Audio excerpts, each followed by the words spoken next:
Hi, I'm Rebecaa, and I've just walked through the history of Eureka Vacuum. I'm at the factory for Eureka, and how excited I was.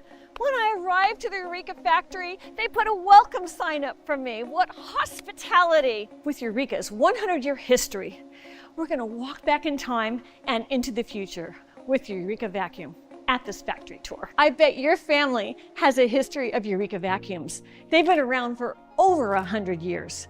These are a lot of the older models. You might recognize them. This yellow model is from the 90s, and it was one of our family models in my household when I was raising my kids.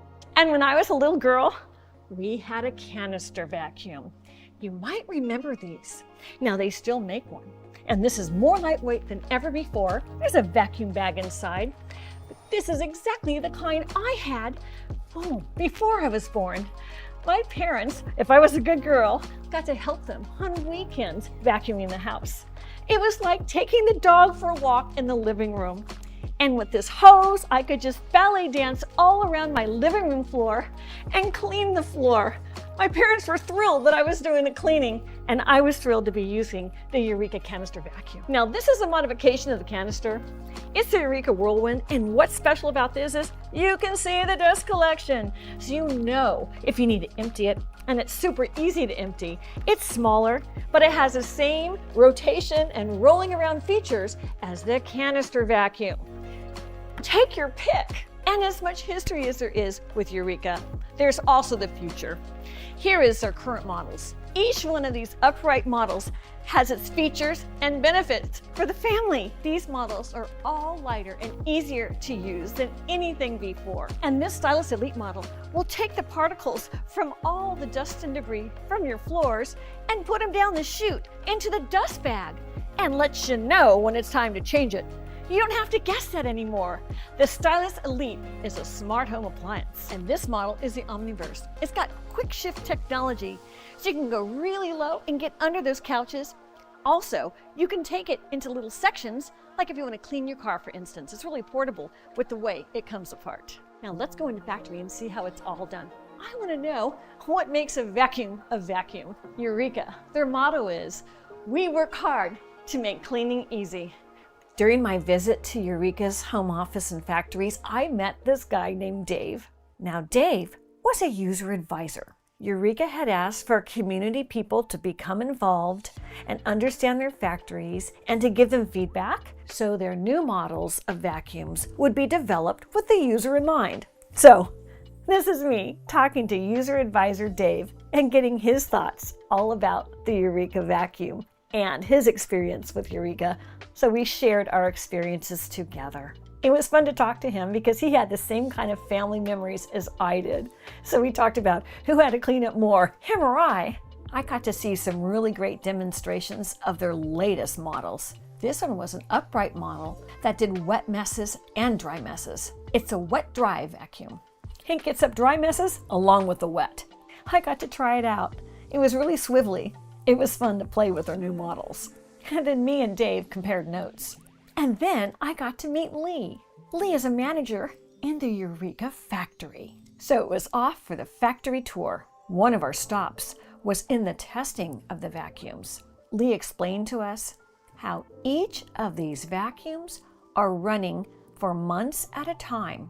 And what that would mean is years. If you were to mop 30 minutes a day, each of these vacuums were running for many years of use, like 6 or 7 years of use, with the whole time they ran continuously. These are the machines that test them. And I had asked, what happens if there's a problem? And Lee explained, the research and development team gets involved, they see what the problem is, they fix it, and then they retest all the vacuums.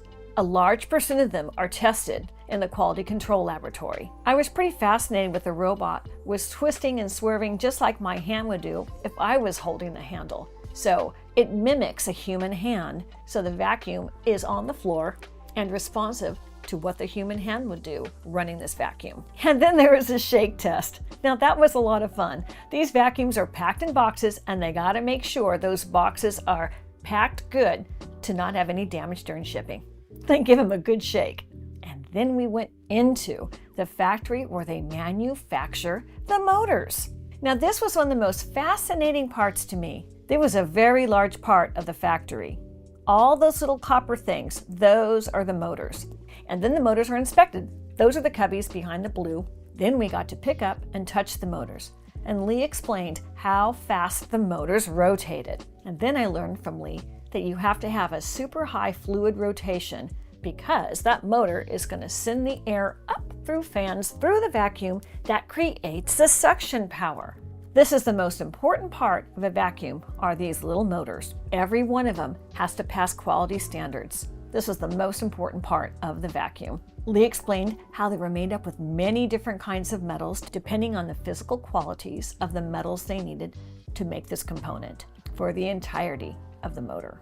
And then it was a white glove test. We came to some finished motors and we needed to have the white gloves on to touch those. So we did. We picked them up and I was spinning mine around and around. There was no friction involved and that's what's needed. We got to further inspect them and the assembly line that those motors are made on.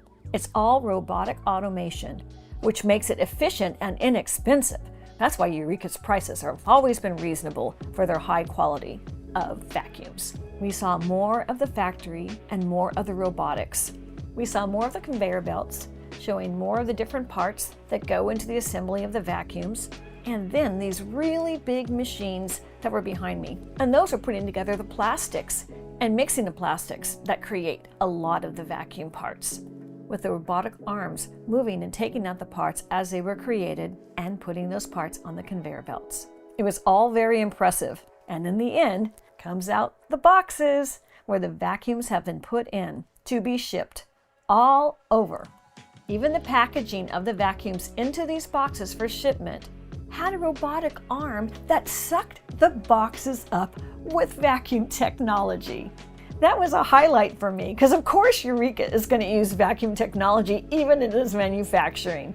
I got a kick out of that. And onto the pallets it goes, and they are stacked to a certain height and sent down their conveyor belt.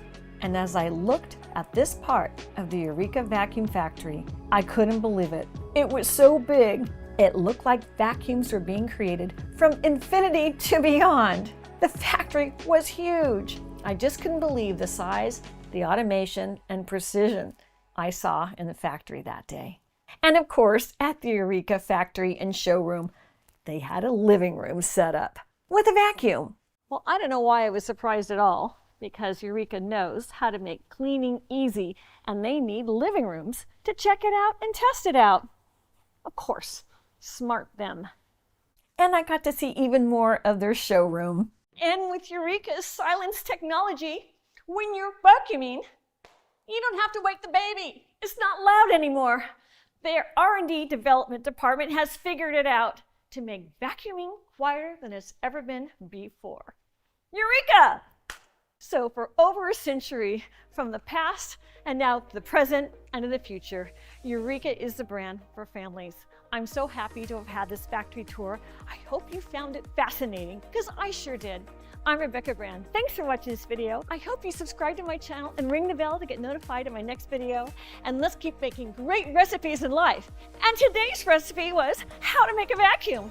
Now you know. See you next time. I'm off to go have some wonderful dinner with my friends I made at Eureka. Bye now.